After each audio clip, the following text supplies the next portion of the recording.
Today on Real Ghost Stories Online, he filled his cheap lakeside cabin with furniture from strangers, estate sales, thrift stores, whatever he could afford. Soon after, doors wouldn't stay shut and the hallway outside his bedroom felt occupied. Then one night, the house answered back. Welcome to Real Ghost Stories Online. Call in your real ghost story now at 855-853-4802 or write in at realghoststoriesonline.com. You're about to enter the world of the unknown and quite possibly the undead. This is Real Ghost Stories Online. Indeed it is. Welcome to the program. I've always been wondering about that. When you get stuff at thrift stores, can it carry energy from wherever it existed before, or an antique store or whatever? Can that bring stuff into your home without you, really doing a whole lot? We're going to talk about that here. Press subscribe wherever you're downloading podcasts right now so you don't miss any of our episodes. I don't know. Do you guys have anything that you've ever brought into your home from an outside source that you think may have brought something into your home? No. Because I don't do that on purpose. No, I'm not saying it has to be on purpose, but No. you don't buy used things or repurpose things on purpose, is what you're saying. Right. Okay. Because of that. Now, back in the day, like I think both you guys would remember when you were really poor and you would be like, you'd see like that sofa in the corner in front of those people's house and it said free and it's like, that one will work. Like, oh, there's only a urine on one side. Seems like the dog's been peeing here. I could get that cleaned up. Yeah. But I remember picking up furniture like that with just a sign that said free. I'm like, this is a great deal. But now I wouldn't do it. I wouldn't do it. Now I'm afraid that it would have bugs. But because it probably would. But now you like going antiquing, Tony. Yeah. I don't like that sort of thing. I don't like thrifting. Not that I'm anti that. I just don't have the patience for it because you really got to look when you thrift. Yeah, I mean, I like looking for weird stuff or just odd things that stand out. Like, because every once in a while you're like, oh gosh, I haven't seen that in forever. If you're thrifting, I mean, it's kind of more different than like antiquing because you are digging for stuff. But I don't know, like some of that stuff with age, I don't know. It's interesting. Todd? I mean, the last thing I bought like that I was actually a little frightened about was a buffet for my dining room. Yeah. Because it's, probably in the 1920s, kind of craftsman looking, and it had a mirror in it. And so that freaked me out a little bit more than if it was just the actual buffet. But up until this point, I haven't had anything, come through the mirror at me or anything like that. Oh, that's disappointing. You kind of want to get that a little bit. I'm going to take it back and get a refund. Yeah.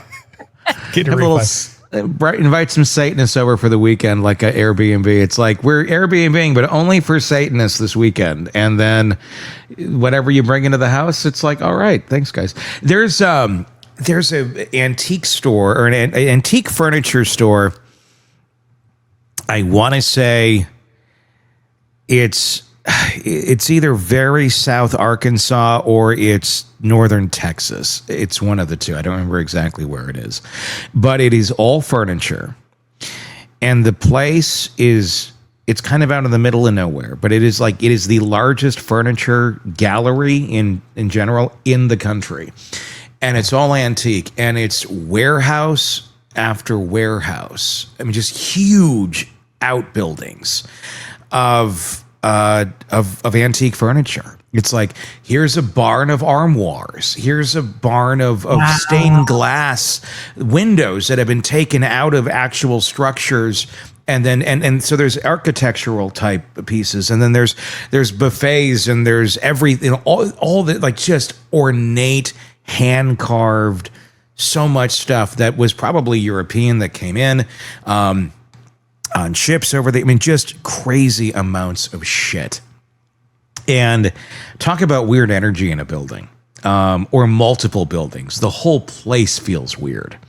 And you just go building to building, and it's usually not very busy because, again, it's like in the middle of a forest. But it just has so much stuff. And if you were looking to like outfit a castle or make your home feel like a castle, you could do it there, and for a remotely affordable price because they have such volume of this stuff. But it really is remarkable. I should look up what it is, or where it is. It's been a long time since I've been there, but talk about it's a place, like I said, that just has a lot of weird energy to it with that amount of furniture. And I think it makes sense with pieces like that. I mean, they're in your house. It's one of those things where it's like it's there for life. So it's there for the birthdays. It's there for the holidays. It's there for the arguments. It's there for the fights. It's there for the everything. And you get a couple 100 years on something. I don't know. I think your odds of it, maybe if that's a thing, if objects can somehow retain energy or something of that nature, I think your odds go way up that there's something on those things. And the person who built it, right? I mean, if it is carved, if it's in any way, shape, or form old school construction, their energy went into it, their thought process, their artistic creativity went into it. So I think that stuff does. I mean, if you're just buying a screen door someplace, I don't know that that's gonna, haunt your house.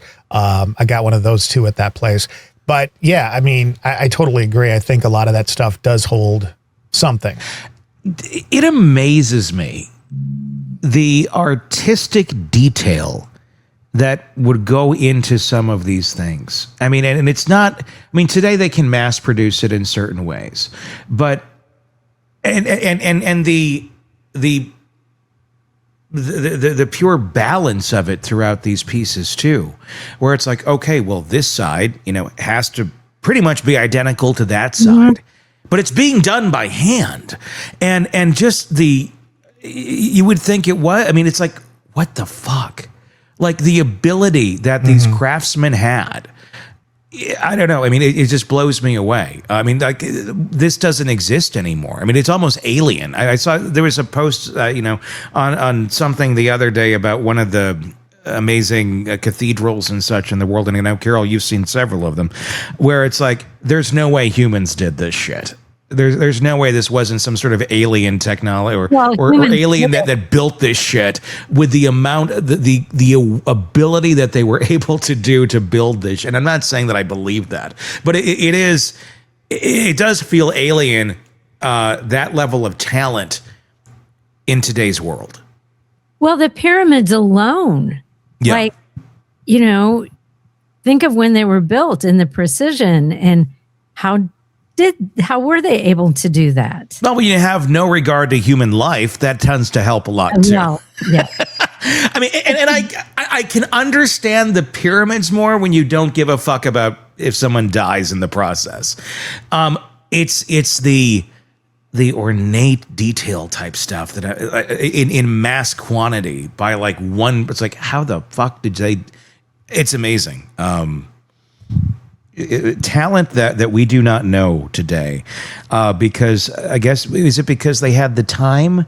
They had the time to be able to focus their energy at those sort of things? Are we just too damn distracted today that nobody can develop a skill set that deep or that well? Or it's very difficult and only very few craftsmen are able to do that because we're all so damn distracted by everything else that while, we're watching Netflix, they would have been honing in on their art of, crafting, cherubs out of, balsa or whatever. Well, back then, and Kathy could really talk about that. True, yeah. But then they basically had people who did that, and they traveled around, and they had these specialties. But, when you look like mid-century modern comes into vogue, and everything's straight lines and very not ornate, so it kind of goes with the time. And then they destroyed all the architecture and all the beautiful things that are like, oh, this will be better. Like, no, it won't. But when we went to Spain in October, we were in Toledo, Spain, and here's this cathedral that they started building in 1200. Yeah. And I'm like, how, number one, did you have the technology to build that? But it also, they spent 300 years. And that's the thing. I mean, can you imagine that? I mean, today it's like, well, what's completion? Well, it'll be 2300 is our targeted completion date. So it won't be your kids or their kids or their kids or the following kids or the kids after that or after that, but their kids will be able to enjoy it. Yeah. like it's insane. But like, that's the thought process. It's like, well, someday we'll finish. It's just, it blows your mind because that's not how anything is done. Years to build some of those cathedrals. No. Yeah, still, I don't get how they built them, because how did you know, it's not like they had big ass cranes or anything. Like, how did they do that? And think of it too. It's like today, after something's like 30 years old, we're like, that's getting old. Like, we better knock it down, or like it needs a lot of fixing up. Like, so by the time you get to like finishing it at 300 years, like, oh, and here's some of the initial phases 300 years ago. That's still longer than pretty much every building we have in our country. Right. You know what I do really appreciate? There are so many paranormal organizations that like investigating at certain locations. And they're raising money for that location, because there's so many buildings that would have been torn down by now had people not said, let's raise money. We can do paranormal investigations, sir. Make a couple $100 a night that could go to the upkeep of this building and keep it standing. You know, that was such a new concept when we started this show, like 12, 13, 14 years ago, whatever it was. I remember like doing some shows on it on the Grave Talks way back, where it was like, so we're entering this phase where people are like, the ghost community is preserving these properties for the ghostliness of them, but it's also saving them from a wrecking ball as well. I remember that being just brand new, that whole concept, and now it's like completely normal. It's what is done. Yeah. And that's a new thing, at least in the last 15 years or so, and seeing what some of those buildings have become. See, I mean, and some of them initially intended to be strictly for ghost hunting. There was one I was at in where was I? In Charleston this last summer. That I think it's the old Charleston jail, actually, where it was originally just for the ghost hunting, but now like they're refurbishing it and leasing it out as office space, and people are going in, so it has a new life, and I think that's awesome. That's awesome. All right, well, let's get into our first ghost story of the day. It starts out, Jeremy bought the cabin because it was cheap, and cheap was the only kind of independence he could afford. It's at close enough to the lake that damp air seeped into everything. The curtains, the wood trim, the clothes in the closet. The property was mostly limestone and scrubby soil, woods pressed tight around the ceiling, and the kind of quiet that made a person aware of their own breathing. The cabin itself had been built in the late 50s as a weekend place, simple and sturdy, and as far as Jeremy could tell, no one had ever lived there full time. He liked that. He liked the idea of being the first person to turn it into an actual home instead of a seasonal escape. The reality, though, was that a home needed furniture, and Jeremy didn't have the money to do it properly, so he did what a lot of people do when they're trying to fill rooms on a dime. He drove to thrift stores, estate sales, and secondhand shops, loading the back of his truck with whatever looked solid enough to last. A dining table with scratches that didn't stand out, a lamp with a stained shade, a narrow bookshelf that smelled faintly of old paper, a chair that creaked even when no one sat in it. He didn't believe objects carried anything with them. He believed in loose hinges, warped floorboards, and a building settling into its temperature at night. The cabin had plenty of that. The pipes clinked when the water heater clicked on. The floors complained when the wind shifted. The window frames groaned when the lake air turned cold. Living alone also trained him to notice everything. Every sound became part of the nightly inventory. You learn what belongs and what doesn't. For the first month, nothing felt out of place. Jeremy worked during the day, came home in the evenings, cooked simple meals, and slowly brought order to the piles of boxes still stacked in the spare room. The cabin smelled like old wood and lake water. It felt ordinary.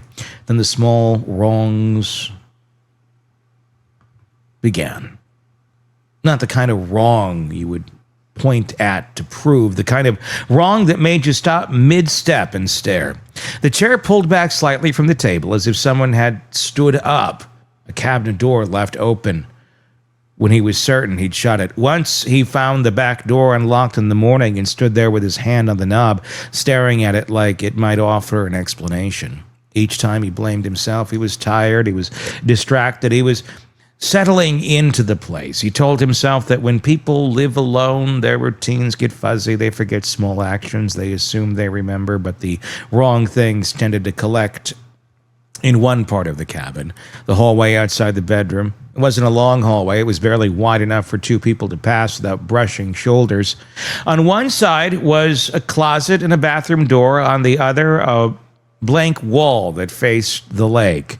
There were no windows there, no natural light, and even in the daytime, the hallway seemed dimmer than it should have been. At night, it turned into a narrow strip of darkness connecting one room to another. Jeremy didn't like it, though he couldn't have said why without sounding ridiculous. One evening in late fall, he came home and saw the closet door standing open a few inches. It shouldn't have been. He kept it shut because it made the hallway feel less cramped. He stood in the entryway for a moment with his keys in his hand, listening. The cabin was silent except for the low hum of the refrigerator. He walked down the hall and pulled the closet door fully open.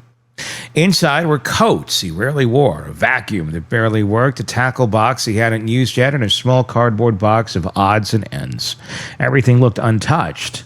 He stared at it longer than necessary, waiting for something to make sense. Then he shut the door and tried to forget about it. That night he woke around 2 a.m. and lay still in bed listening to the house settle. He didn't know what had woken him. Sometimes you wake for no reason at all. He stared at the ceiling in the dark, his eyes adjusting slowly, the room shaped by faint shadows. The lake air made the bedroom cool. He could hear wind in the trees outside. Then he heard something that didn't fit any of the cabin's normal sounds. A voice in the hallway. At first it was too soft to understand, a low murmur that could have been wind slipping through a gap or a sound carrying from far away. Jeremy had held his breath and listened harder. The voice came again, clearer, closer, male, tight with impatience, as if someone had been talking for a while and was getting irritated about repeating himself. Jeremy sat up slowly, his heart beginning to thud. His first thought wasn't paranormal, it was practical fear. Someone inside the house, a stranger who assumed the cabin was empty. He swung his legs off the bed and stood, careful not to make the floor creak. The voice spoke again just outside the bedroom door. "This isn't the place." The sentence ended like the middle of an argument, not threatening, not at all, but more confused than anything, like someone had made a wrong turn and realized it too late. Jeremy took one slow step towards the door and froze, listening. Silence. He told himself he'd misheard it, that he'd snapped awake in the half-dream, and his brain had built words out of nothing. Then the voice returned, sharp enough to raise goose flesh on his arms. "Where is it?" Jeremy's mouth went dry. He reached for the doorknob. The moment his fingers touched the metal, the hallway went silent again so abruptly it felt like someone had pressed a mute button. Jeremy opened the door. The hallway beyond was dim. The overhead light was off. A thin spill of moonlight from the living room windows upstairs slid down the stairwell, just enough to outline the closet door and the bathroom door and the narrow strip of carpet. No one stood there. Jeremy stepped into the hallway anyway, listening for breathing, for a shuffle, for the smallest sign of a person hiding. The floorboard beneath his bare foot creaked loud and quiet. Nothing answered. He opened the closet. It was empty except for his things. He checked the bathroom, empty. He stood in the narrow hall and stared into the dimness as if staring long enough would force the situation into something normal. It didn't. He said quietly, "Hello?" The word felt dead. No reply, no movement, no sense of anyone retreating. Jeremy went back into the bedroom and shut the door, not slamming it, but closing it firmly as if he could seal the moment outside. He sat on the edge of the bed for a long time, listening to the cabin's ordinary sounds return. The faint clink of the heater, the distant shift of wind. He didn't sleep much after that. In the morning, daylight made everything look harmless. The hallway was just a hallway. The closet door sat properly shut. The air felt normal. Jeremy walked the property line, checked the doors and windows, looked for any sign of forced entry, and there was none. The limestone ground didn't hold footprints well, and the leaves in the yard lay undisturbed. The practical explanations didn't help. They only made the voice stand out more as something that didn't belong in the house's logic. Over the next week, nothing else happened. No voices, no open doors, no new wrongness to build into a pattern he could track. The cabin returned to its quiet routine as though that night had been an anomaly. It should have reassured him. Instead, it left him with one unsettling thought he couldn't shake. The voice hadn't sounded like it came to scare him. It hadn't sounded angry at him. It hadn't even sounded aware of him until the moment he touched the doorknob and the sound stopped instantly, like the speaker had suddenly realized the house was occupied. This isn't the place. Where is it? Jeremy started noticing how often he thought about the hallway during the day, how he avoided leaving the closet door open, how he paused before going to bed, listening for a sound that never came. On the first truly cold night of winter, he woke again around 2. This time there was no voice, no murmur, nothing but the house settling and the wind moving through trees. Still, he lay in the dark, staring at the bedroom door, his heart tense for reasons he didn't want to admit. Because the worst part wasn't the idea of a haunted cabin. The worst part was the idea of whatever had spoken hadn't belonged to the cabin at all. It had been passing through, like a stranger walking into the wrong room, looking for something it expected to find until it realized something living was there. Jeremy listened until dawn, waiting for the cabin to prove it's ordinary again, hoping the wrongness would never find its way back down that hallway. There you go. The dog also on cue. On cue. Exclamation point at the end of that story. Thank you, Belle. I'm glad we ended that story there, honey. Belle, you got some ghosts walking around down there? No, I got Harper walking around out there. That's how you want to come say hi on the show. The camera, we're right here. You can come here. And I hear you. If you want to hear, you got to put this on. Oh my gosh, I haven't seen her in so long. Holy crap. Hi, how are y'all today? I never see her. We just talk. We don't see each other. Although yesterday when we recorded episodes, I asked Harper, I said, we were talking about you the other day. Can you still do that weird thing with your eyes where it's all white? And okay, let's bring the camera fully onto us over here. Okay, hang on one second. Todd needs to see this. All right, there you go. Get in the middle of the shot. All right, so this is the thing. No Harper, only Zool. We should do that. No Appa, only Zool. There we go. There you go. All right, I'm not going to sleep tonight. It's so creepy, isn't it? Yes, it's creepy. I've been teaching her that since she was in a carrier. Oh, Tony, you're such a good dad. Your poor child had no choice in the way she grew up. You will learn the way it goes. She not only had no choice, she had no chance in life. Yeah, there you go. You got some good skills there. Those are what the folks are looking for in the workforce, honey. Can't wait. Being possessed on demand. Oh man, haunted houses are gonna love my application. Exactly. Can roll eyes to back of the head. This is how you set your children up for success. No, Harper, that's all you need is that black, long, straggly wig, like the ring girl, and you can do that. Kind of, make your arms do some weird thing. Mm-hmm. You would be really great. That's a really good career path for you. Professional haunted house actor. Uh-huh. Yeah. Uh-huh. I like it. You only have to work like a couple of weeks during the year, and if you make enough money, you can just sit around the rest of the year, right? Hey, yeah. that $10 an hour. That's Great career path right there. Exactly. Nothing better. There's nothing better. Again, setting your children up for success. It's a 5-part series I'm going to be selling on the interwebs. And you can download the PDF. And if you do it right now, you get the wig and the makeup to go along with it. But wait, there's more. Yep. We have just for you, everybody. We have secretly made a great deal with what's left of the Ron Popeil family. And we now have the pocket fisherman that also dehydrates fish, so you can catch your fish, set it and forget it within your actual within the actual fishing rod. And then whenever you're like, all right, I cast it, and you go, that is some delicious dried trout. Is this what you're doing since Stan's on the Bay went bankrupt? Yes, it's what's happened now since Stan's on the Bay is now gone. Yes. See, 2 things. First of all, fish jerky sounds really gross. And then second of all, not only can you cast for fish, but you can cast out the demons with it. That's the angle you want to go with. Oh, my goodness. And The power of Christ compels you! It's great. And you can do exorcisms on the salmon you catch. It's like, as it's coming in, it's spraying holy water on it. So your fish are also completely demon free. This is brand new. Demon free since 2003. That's the slogan that we're running with here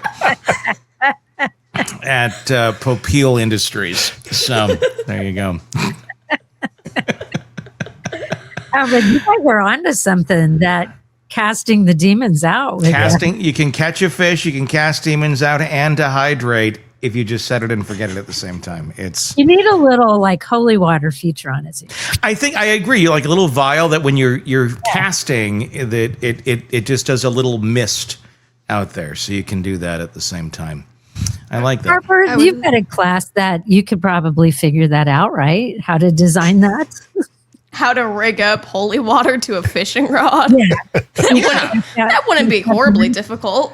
I don't think it would be. I don't think I get any weird letters or anything from teachers. Like, Harper's doing a fishing rod to cast out demons and somehow set it and forget it. Like, what's going on here at your house? Like, Child services stops by the next afternoon. Well, and the thing is, most of the teachers would have no clue because they're all like 24 and they have no idea who Ron Popeil is.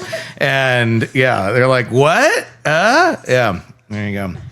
Well, all right. Well, thanks for joining us, Harper. All right, I want to go play Resident Evil. Okay, enjoy Resident Evil. All right, there you go. Love you, Dad. I love you, honey. Oh, and that's sweet. That is just so sweet. There you go. Set it and forget it. Never knew. God, I wish I was younger and Tony was my dad. Life would have been so much more fun. Well, it's exciting, and so there you go. That's your new employee, Todd, who you get to use. I love it. I was that age when I met Todd. That's so funny. I know. It's crazy. It is crazy. All right. That's going to wrap up this episode of Real Ghost Stories Online. If you want access to our bonus episodes, advanced episodes, all that stuff, check it out on Apple Podcasts or Patreon. Just search Real Ghost Stories Online and get access to all of that stuff. And be sure to press subscribe wherever you're downloading podcasts so you don't miss any of our episodes. And leave us a review on Apple Podcasts as well. Until next time, for Carol and Todd, I'm Tony. Thanks for listening to Real Ghost Stories Online.